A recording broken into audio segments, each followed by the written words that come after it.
தங்களின் அறிவுரையை ஏற்று கள்ளச்சந்தையில் மது விற்பதை கைவிட்ட மாற்றுத்திறனாளி பெண்ணின் கணவருக்கு காஞ்சிபுரம் மாவட்ட மணிமங்கலம் போலீசார் ஆட்டோ வாங்கி கொடுத்தனர்.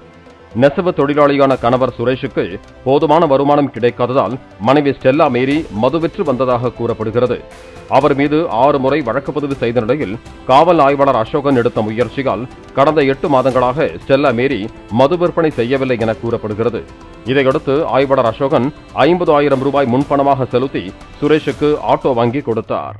நான் ஒரு 4 வருஷமா மது பாட்டில் வாங்கி வித்துட்டு இருந்தேன். என்னால் சுத்தமாக நடக்க முடியாது. 2 காலும் வராது, ஒரு கையும் வராது. எங்கன்னா போனா என்னை தூக்கி ஆட்டோவில் உட்கார வச்சு தான் கூப்பிட்டுட்டு போனோம்.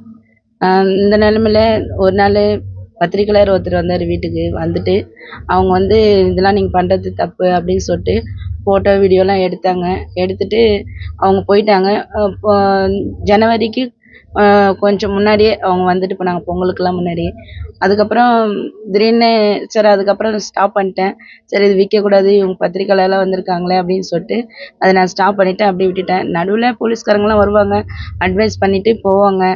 சரி, என்னோட நிலமையும் பார்த்துட்டு சரி வார்ன் பண்ணி விட்டுட்டு போயிடுவாங்க. அதுக்கப்புறம் திடீர்னு இவங்க வீடியோலாம் எடுத்த பிறகு அதுக்கப்புறம் நான் விற்காம இருந்தேன் ஒரு 10 நாள். அப்போது திடீர்னு பொங்கல் டைமில் மதுசூதன் சார்னு சொல்லிட்டு ஒருத்தர் எனக்கு கால் பண்ணார்.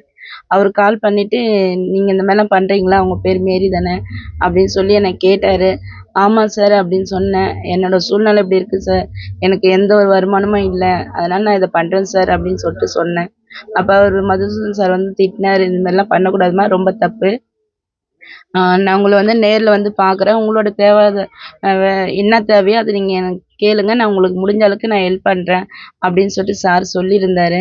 அப்போ அவர் சொல்லும் போது எனக்கு நம்பிக்கை இல்லை. ஆனால் இருந்தாலும் சரி, அவங்க நமக்கு ஃபோன் பண்ணி பேசுகிறாங்களே அப்படின்னு சொல்லிட்டு நான் வெயிட் பண்ணிட்டு இருந்தேன். அப்புறம் நானும் எங்கள் அக்கா வீட்டில் இருந்துட்டு நான் வீட்டுக்கு வந்தேன் ஒரு 10 நாள் கழிச்சு. வந்துட்டு பொங்கல்லாம் கழிச்சு அந்த சார் வந்தார் எங்கள் வீட்டுக்கு.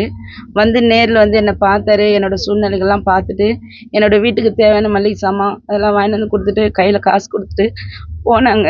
ஆனால் நான் நம்பவே இல்லை. ஆனால் இருந்தாலும் அந்த சார் எனக்கு நம்பிக்கை கொடுத்துட்டு போனாங்க.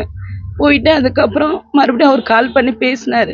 நீங்கள் கவலைப்படாதம்மா, உனக்கு நான் ஆட்டோ வாங்கி தரேன், நான் உங்கள் ஆட்டோ கட்டாயமாக வாங்கி தருவேன், உங்கள் வீட்டுக்கார வச்சு நீங்கள் பார்த்துக்குங்க, நீங்கள் எந்த காரணத்துக்கு கொண்டும் மறுபடியும் இதை நீங்கள் செய்யக்கூடாது அப்படின்னு சொல்லிட்டு சொன்னார்.